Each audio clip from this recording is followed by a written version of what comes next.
Hey everybody, Dennis Prescott here from the Traeger kitchen. We are cooking one of my favorite recipes today, Kenyan-Style chicken with chapati. It's from my new cookbook, Cook with Confidence, out now wherever books are sold. Go grab a copy, I know you're gonna love it.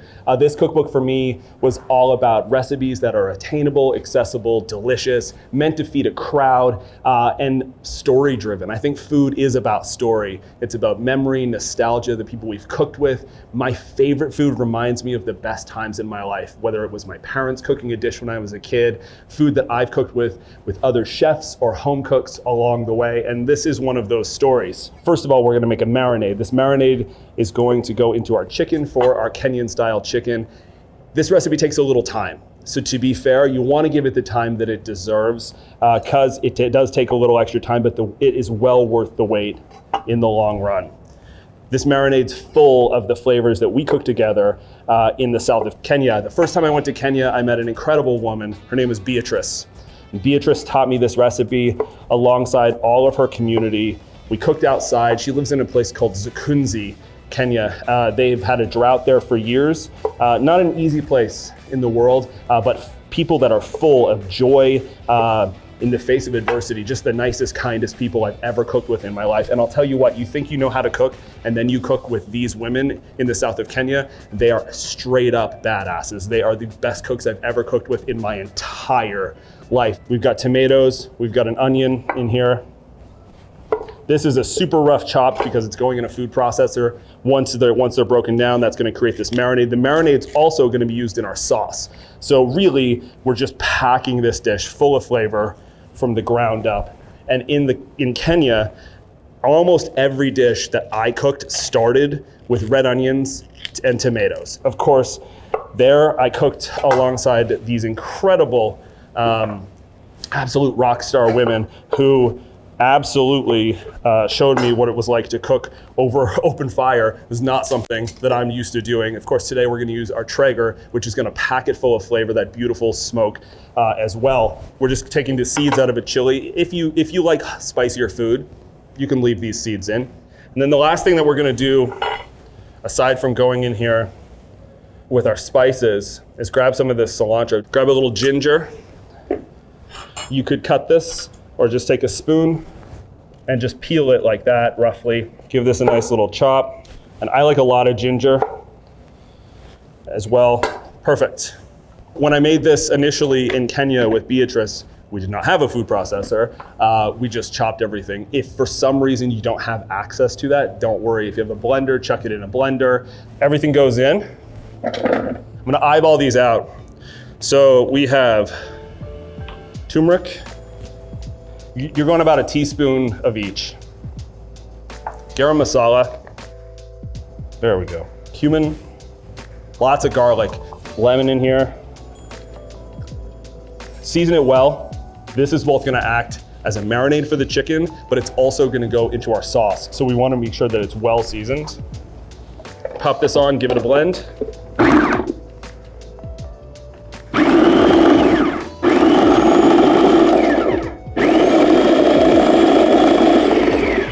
Perfect.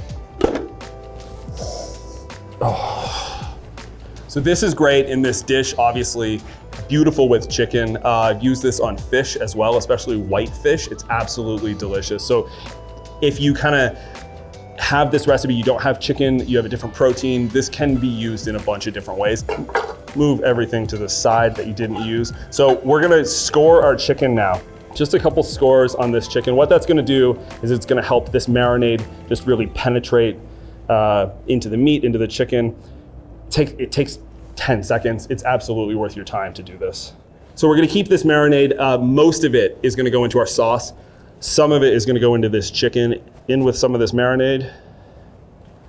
Perfect. Then just give this a nice massage. You can put this in the fridge for an hour.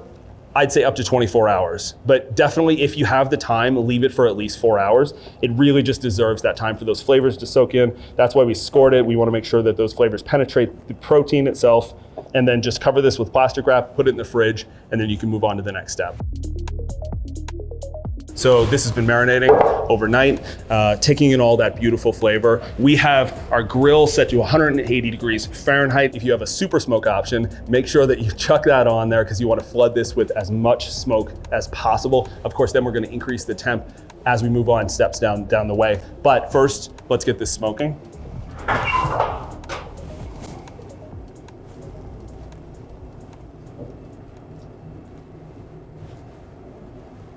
So like I said, about 30 minutes on the grill with that chicken. We're gonna let it flood full of smoke.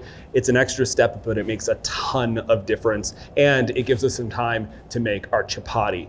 When you go into someone's home, this is just seasoned flour. It's a little salt and flour. When you go into someone's home and cook and kind of watch them cook and you cook alongside, there can be a little bit of a wall. It's this wall of division where you're like, I don't know who you are, you don't know who I am. People get a little tense. And an interesting thing that happened that day is the moment that we started making bread together, just rolling out bread was the moment where I realized that food is community. Food brings people together. It's the one thing that we share no matter what language you speak, where you've come from, where you've been. We all love delicious food, and we all love to share that delicious food with people we love. There's a generosity of heart that comes with it, and this bread absolutely changed me. Literally this dish, because that part of Kenya doesn't have access to the same ingredients that other places might have access to, is just flour, salt, and water. So we're gonna go in here, grab a little fork, give this a little mix. And then we're kneading this just like you would knead pasta, like you would knead bread, anything like that. Tortillas, just kind of mix it until it becomes a very rough dough. And then we're just gonna turn this out onto a surface. And just like anything dough related, it's just about time. So just to give it the time that it needs, bring this together. And I didn't go to the gym this morning. So this is what my gym is gonna be for the day. Just doing this for like 10 minutes. So once your dough ball kind of comes together, looks a little something like this. Now we just need to let it rest. So grab a knife. I've got a little bench scraper here, whatever you have access to. I'm gonna cut this into 4.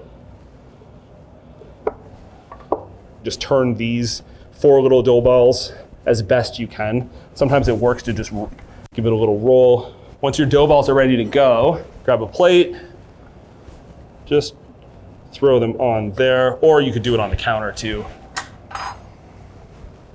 Cover them up, put them to the side, just leave them for about 10 minutes, and then we'll be good to go. So while our dough is resting, we're just gonna check on the chicken, which smells unbelievable. Just took in that smoke for that time. So what we wanna do is, we're at 180 degrees Fahrenheit right now. We're gonna increase this to 350. That's gonna add a nice bit of char onto the chicken. It's gonna be on there for probably about 30 minutes, 30, 35 minutes. But as always, we're cooking to temp, not time. So you wanna make sure to temp that at 165 degrees Fahrenheit. We'll pull that chicken and then we'll move on from there. So our chapati dough has rested for about 10 minutes. Grab a little flour. If you have some on hand, just flour your surface. A little flour on the rolling pin. And we're gonna roll this out in a round, just like we would if it was a tortilla or something like that. Just get it nice and flat. This bread, this kind of chapati bread, when you go to that part of Kenya, is really a celebration kind of dish. It's not a daily bread that they serve. They would eat rice most days, or ugali, which is, it's a maize flour paste that they would eat. Water, maize flour, they just eat that. That's kind of the staple. But this is like, friends are coming over, it's a celebration, it's a wedding, it's something like that, you're gonna make this dish. So once you've got this pretty flat, what you wanna do is grab some neutral oil, which is right here. Let's go on with a little bit of oil. You don't want too much, you don't want it to kind of flood over the sides, and then just brush that all over the surface.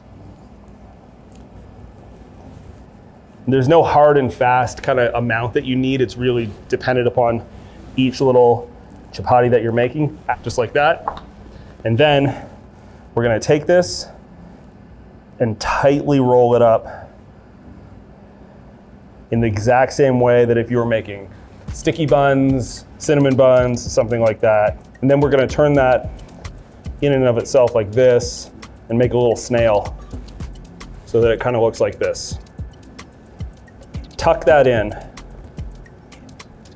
like you can, and then press down on it. And the only tricky thing is that we need to roll it out again. So if it comes apart a little bit, that's normal. You just need to keep kind of working with it. And what we're doing is, by making this little kind of jelly roll snail situation, is that oil and then those layers, the fact that we rolled it out, is gonna work its way into the bread so that it just becomes beautiful, crunchy, super, super delicious. And this to me is one of my favorite things that I've honestly ever made in my life. And like I said before, you know, this was that dish that really, it just absolutely changed kind of the way that I view food. I think for a long time I thought food was about deliciousness, and it absolutely is, but it goes way, way further than that. Food is about the people that you share the table with. We're just gonna get this flat. Doesn't need to be a perfect circle, anything like that. We're just getting it as flat as possible. And then when you get to about that kind of thickness, set it aside, keep working on the rest of them.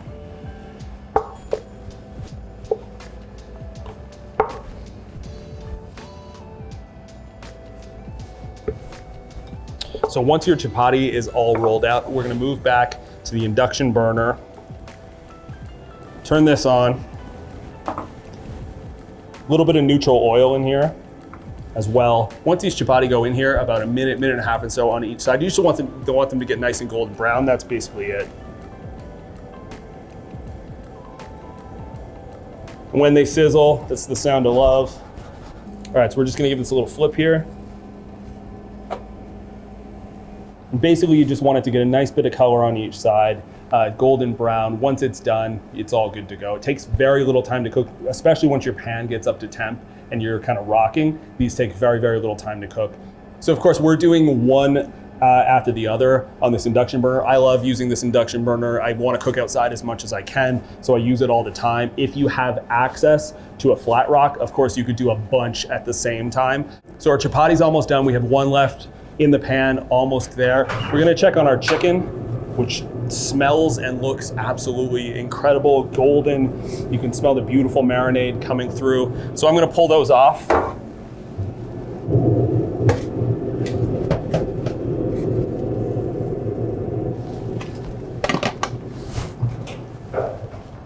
So one last step, chapati is done. This recipe is a marathon, it is not a sprint. Really, the last thing we need to do is just put together the elements of our curry. We did most of that when we made the marinade because we set that aside. So that is gonna be kind of the base for our flavor. Just gonna open a couple cans of coconut milk here. Easiest step of the entire recipe. Opening 2 cans of coconut and spilling a little bit on the island in front of you. Grab a big pan, one that's big enough that it's gonna fit your chicken, and of course, the rest of your sauce ingredients. Medium, and let that get nice and hot. And then we're gonna through line all of our different flavors here by adding some coconut oil. So just melt this down. All right, so the coconut oil is all melted in with this beautiful marinade. And we're just gonna let this cook down. There's a little bit of that excess moisture in there. We just want that to evaporate. We wanna bring out all of those flavors. Of course, as it cooks down, it's just gonna become really intense, beautiful, and delicious. So you wanna give this, again, the time that it needs, probably about 15 to 20 minutes. Just keep your eye on it. So this has been going for about 15 minutes. Of course, as you can see, a lot of that moisture has evaporated, which is exactly what we want. We're gonna go in with our coconut milk.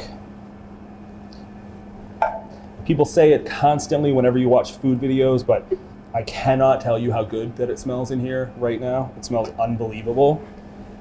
Bring this to a simmer. Again, probably about 15 to 20 minutes, but we just want that to get nice and thickened and glossy, kind of when it can coat the back of a spoon, a wooden spoon, and then we're good to go. Okay, so our sauce has been on here for about 15 minutes or so.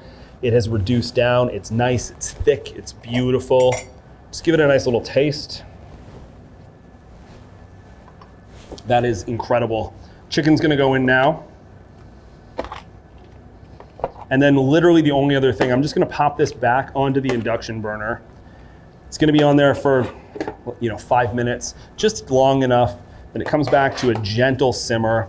The flavors get to hang out for a minute or two, and then we'll plate it up. Back on, give this a spin, little turn, make sure that the curry sauce hits every bit of chicken, and then we'll plate it up. All right. Look at how unbelievable this looks. So I've said it 14 times in this video, maybe 15 already, but I wish that you could smell how good that this smells. Please make this so you understand how good that it tastes. The chicken, that bit of smoke, of course, that we started, the nice char that's on here, this beautiful sauce. Reminds me of being at my friend Beatrice's house, cooking this dish for the first time. It's a big platter. I love serving family style. To me, dishes like this are meant to be served as a family, as a community, enjoyed with people you love. So that's what we're gonna do today. I'm gonna add a little bit of extra sauce, of course. So I'm a very saucy guy. I like all the sauces. Just a nice good bit of lemon on top. It's gonna help bring out those flavors. And then what I love to do is just get some fresh cilantro.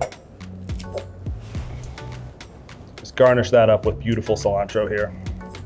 And you can serve this, of course, with the beautiful chapati bread that we made earlier.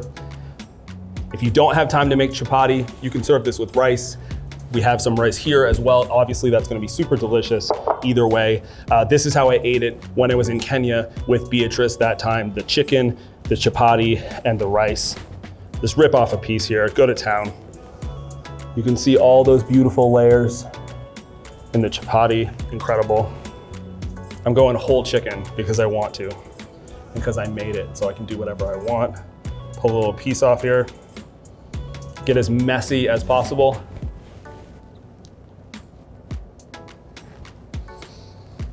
If you do anything, make this recipe. This to me is comfort food embodied. It is absolutely delicious. It's worth the time that it takes to put this dish together. The bread is delicious. Obviously the chicken is incredible. And the best thing about this dish is the story.